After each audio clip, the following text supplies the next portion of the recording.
Halo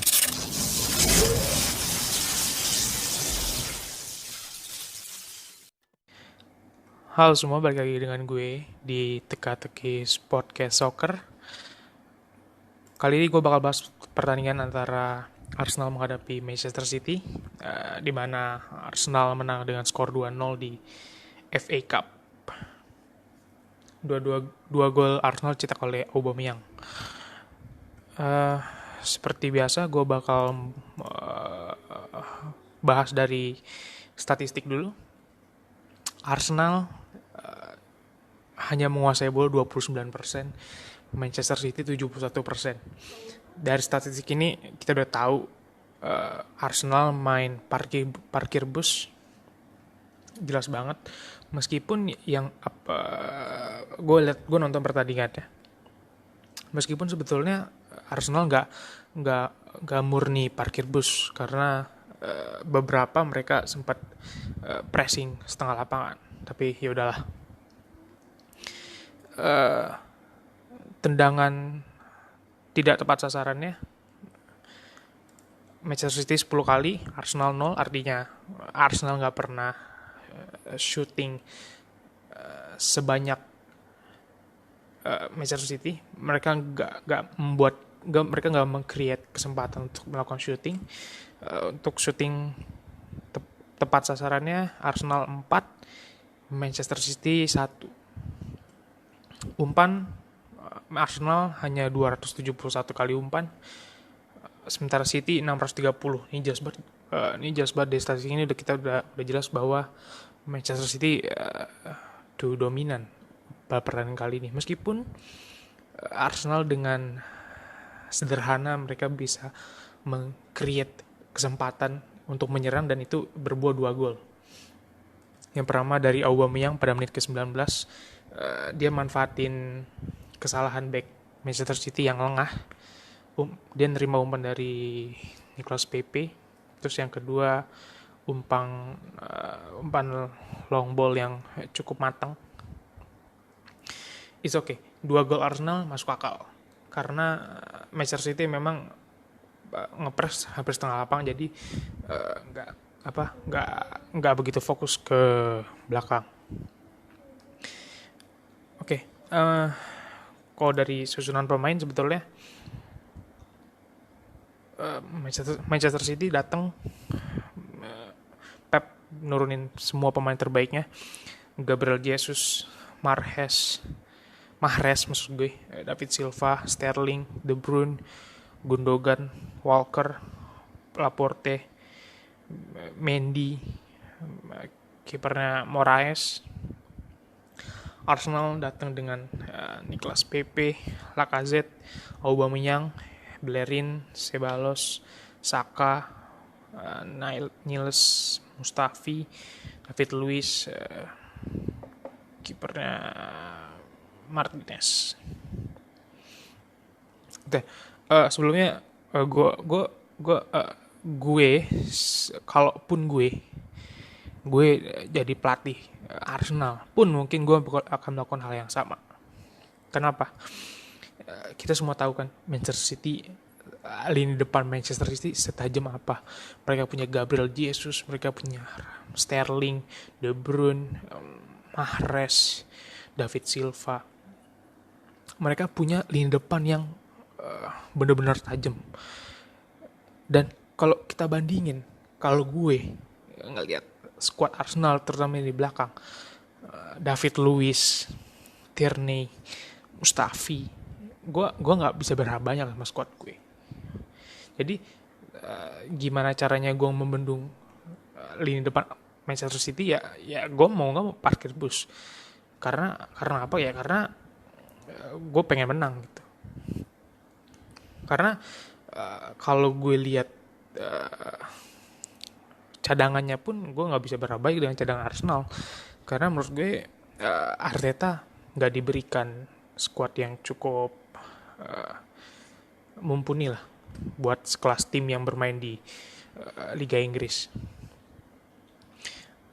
Dan baik lagi gue dengar banyak banget kritik terhadap Arsenal karena bermain parkir bus. Emang gue ngeliat pertandingan antara Arsenal lawan Manchester City ini sedikit membosankan karena Arsenal cuma nunggu di belakang, City terus-terusan ngepres. Ini mirip-mirip sama waktu Chelsea juara Liga Champion sebelum berarti waktu lawan Barcelona itu kan, kalau kalian inget, Di Matteo bikin Chelsea bener-bener rapet banget di belakangnya, dan nggak mereka nggak membuat Barca meng-create kesempatan untuk cetak gol. Oke, baik lagi ke Arsenal dan City. Menurut gue Arteta cukup pintar. Karena apa?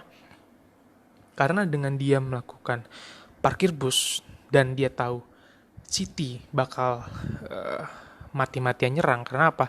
Karena dia di Liga udah gagal, juara Liverpool, mau apa lagi buat tim sekelas semewah Manchester City dan pelatih sekelas Pep Guardiola satu musim tanpa gelar itu menurut gue hal yang aneh ya, karena ya pelatihnya Guardiola, skuadnya juga mewah. Gue kalau main video game pakai Manchester City, gue juga seneng. Mereka pasti mati-matian dan itu udah kebaca, psikologinya Manchester City udah kebaca. Gak usah Mama Arteta, sama kita aja yang penggemar sepak bola pun kita pasti ngerti lah apa ambisi Guardiola. Dari situ dia manfaatin dia punya pemain yang dia punya satu striker yang cukup kenceng, Aubameyang, terus juga Pepe, Nicolas Pepe.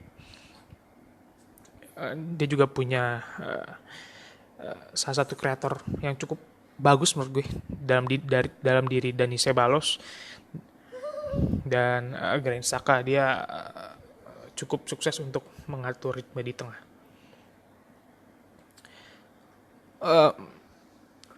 Menurut gue Arteta sangat-sangat pintar.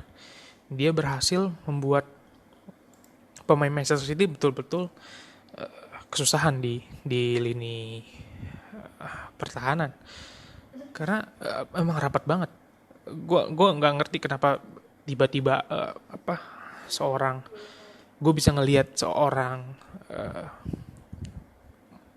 Granit Xhaka, Niles itu benar-benar turun di depan di area kotak penalti Arsenal. Itu berarti Arteta pengen timnya memang bermain counter attack. Gak ada yang salah dengan counter attack. Gue juga